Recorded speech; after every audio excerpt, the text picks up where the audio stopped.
زندگی گزارنے کا مزہ آئے گا.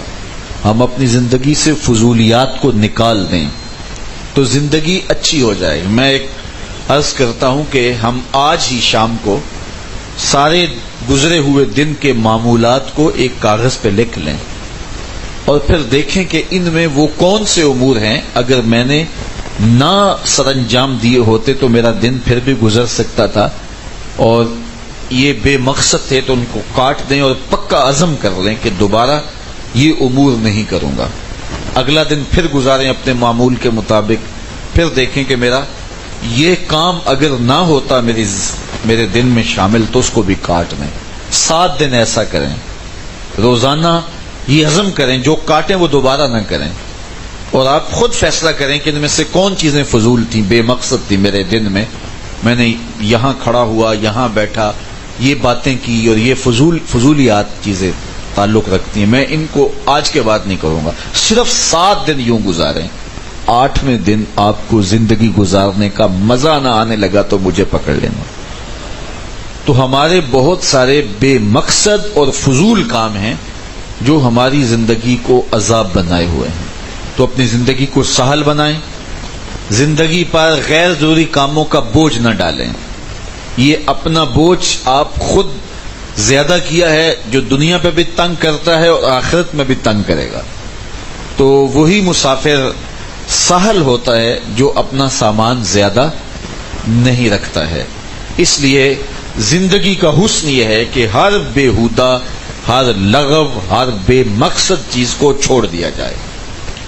حضرت امام شافعی علیہ رحمہ فرماتے ہیں کہ فقیروں کی 2 باتوں نے مجھے بڑا نفع دیا ہے. چونکہ جو اللہ کے بندے ہوتے ہیں ان کی باتیں باتوں کی امام ہوتی ہیں. اللہ کے لشکروں میں سے ایک لشکر ہوتا ہے ان کی باتیں. حضرت امام احمد بن حنبل رضی اللہ تعالیٰ عنہ حضرت بشر حافی کے پیچھے رہتے تھے اور ان سے ملنے کا بڑا شوق رکھتے اور جہاں وہ جاتے ان کے پیچھے چلے جاتے. تو امام احمد بن حنبل کوئی معمولی نام تو تھا نہیں. تو کسی نے ان کو کہا آپ بھی عجیب آدمی ہیں، دنیا آپ کو ملنے آتی ہے اور آپ اس درویش کے پیچھے بھاگتے رہتے ہیں. تو حضرت امام احمد بن حنبل فرمانے لگے کہ احمد بن حنبل جس رب کو مانتا ہے بشر حافی اس رب کو جانتا بھی ہے.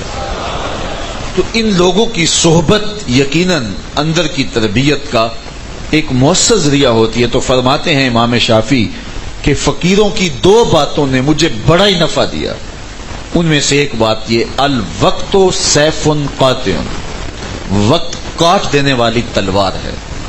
یعنی اگر وقت کسی اور کے ہاتھ میں ہوگا تمہیں کاٹے گا. اگر تم وقت کو خود اپنی گرفت میں لے لو گے، اپنی مرضی سے گزارو گے تو پھر تم جو چاہو گے کاٹو گے. یعنی وقت تمہیں نہ کاٹے، تم وقت کو کاٹو.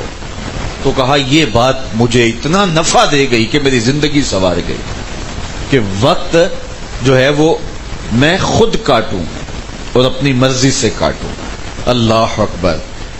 تو جب ہم اپنی مرضی سے وقت کاٹتے ہیں اور وقت پر گرفت ہماری مضبوط ہوتی ہے تو پھر بے مقصد وقت نہیں گزرتا. اور جب ہم وقت کے رحم و کرم پہ ہوتے ہیں تو پھر چائے کے کھوکھے پہ بیٹھے 3 گھنٹے گزر جائیں، حمام پہ بیٹھے 1.5 گھنٹہ گزر جائے، گپ شپ میں وقت گزر جائے، کوئی ٹائم ٹیبل ہی ہمارا نہیں ہے کہ ہم نے کس وقت کیا کرنا ہے. جب ہماری زندگی کا کوئی ٹائم ٹیبل ہی نہیں ہوگا، نظم ہی نہیں ہوگا، تو پھر جہاں بیٹھے بیٹھ گئے، جس نے کھڑا کر لیا کھڑا کر لیا.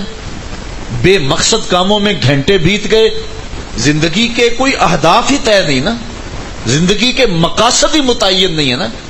تو پھر جو جہاں بھی وقت گزار دیا ہم نے گزار دیا. دنیا کے جو کامیاب لوگ ہیں دنیا میں بھی وہ بھی اپنے وقت کو منظم کرتے ہیں. ان کا ایک ایک منٹ بھی جو ہے وہ قیمتی ہوتا ہے. دنیا کے جتنے بھی بڑے امراء ہیں اور بڑے بڑے جو کام کرنے والے لوگ ہیں، جو ہیں وہ سائنسدان ہیں، فلاسفہ ہیں، وہ اپنے وقت کی قدر اور قیمت کو جانتے تھے.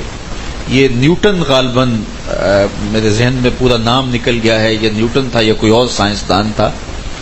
تو یہ ہمیشہ ایک ہی لباس میں آتا تھا. تو کسی نے اس کے گھر میں جا کر کے دیکھا کہ اس کی الماری میں اسی طرح کے کافی زیادہ لباس پڑے تھے لیکن یہ ایک ہی طرز کے تھے.